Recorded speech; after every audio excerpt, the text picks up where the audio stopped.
भाजपचे प्रदेशाध्यक्ष चंद्रशेखर बावनकुळे हे भाजपच्या एका कार्यक्रमासाठी शिरूर येथे नुकतेच येऊन गेले।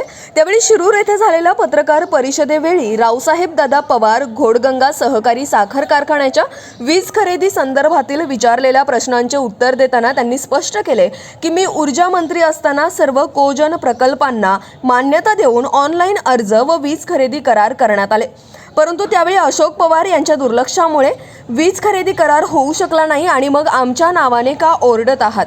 यावेळी आणखी काय म्हणालेत भाजपचे प्रदेशाध्यक्ष, याच बातमीचा प्रत्यक्ष आढावा घेतलाय आमचे विभागीय संपादक रवींद्र खुडे यांनी। पाहुयात।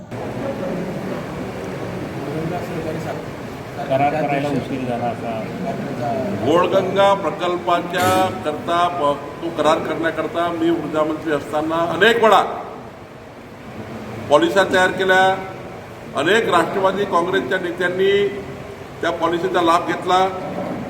तसं तर अजित पवार ऊर्जा मंत्री असताना कोजनचे प्रकल्प थांबले होते, पण आमचं सरकार आलं असताना मग आम्ही कोजनची पॉलिसी केली। कोजनरेशनची पॉलिसी करून त्या ठिकाणी MERCकडनं रेट अप्रूव्ह करून घेतला आणि ऑनलाईन पद्धतीने मोठ्या प्रमाणावर त्या ठिकाणी कोजनचे अनेक प्रकल्पाचे पॉवर परचेस ॲग्रीमेंट मी करून दिले आहे। आता तेव्हा अशोक पवार घोडगंगा प्रकल्पाकरता का आले नाही, त्यांनी ऑनलाईन अर्ज का केले नाही, त्यांनी त्यांच्या कारखान्याच्या तांत्रिक बाबीमुळं त्यांनी त्या ठिकाणी त्यांचे अर्ज वेळेवर त्या ठिकाणी सबमिट केले नाही आणि जेवढी पॉलिसी होती त्या पॉलिसीचे प्रकल्प एकदा पूर्ण झाले आणि मग ती पॉलिसी संपली।